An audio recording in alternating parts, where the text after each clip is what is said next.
तर मंडळी आज आपण बनवतोय गावची म्हणजे आमची कोकणातली माझ्या आजीची स्पेशल रेसिपी.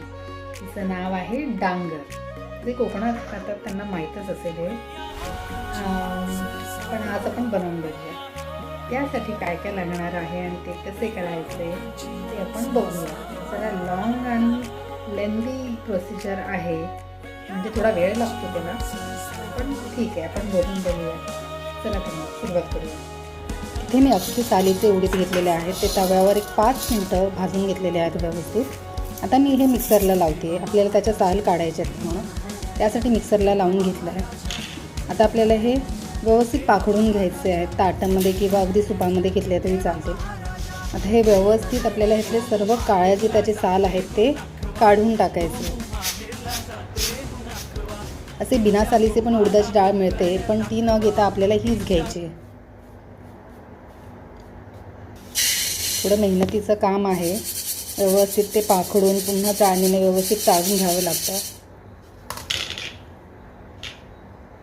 असे हे 2 ते 3 वेळा मिक्सरमध्ये काढून घेतलेत आणि व्यवस्थित पाखडून घेतलेले आहेत. अशा पप्पांचा फेवरेट पदार्थ आहे हा, चटणी, डांगर आणि नाचणीची भाकरी.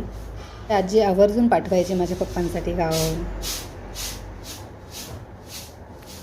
हे पाखडताना आपल्याला व्यवस्थित काळजी घ्यायची आहे की त्यातल्या ज्या काळ्या कलरच्या साली आहेत त्या जास्तीत जास्त आपल्याला काढून टाकायचे आहेत, म्हणजे आपल्याला पांढरं शुभ्र असं डांगर मिळतं. याला डांगर म्हटलं जातं आमच्या कोकणामध्ये.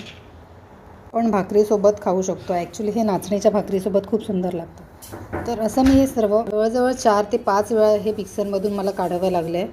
आणि आता ते जास्तीत जास्त बारीक केलेलं आहे मी. तरीसुद्धा आपण चाळून घ्यायचं आहे. एखाद्या वेळेस थोडंसं एखादा डाळीचा कण राहू शकतो.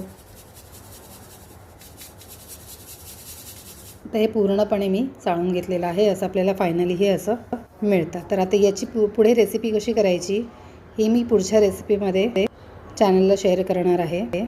तोपर्यंत सुद्धा हे बनवून ठेवा. तर असं हे आपण डांगराचं प्रीमिक्स बनवून ठेवलेलं आहे. तर आता त्याची प्रॉपर रेसिपी म्हणजे खाण्यासाठी कसं बनवायचं हे मी पुढे दाखवणारच आहे पुढच्या रेसिपीमध्ये. Bye bye.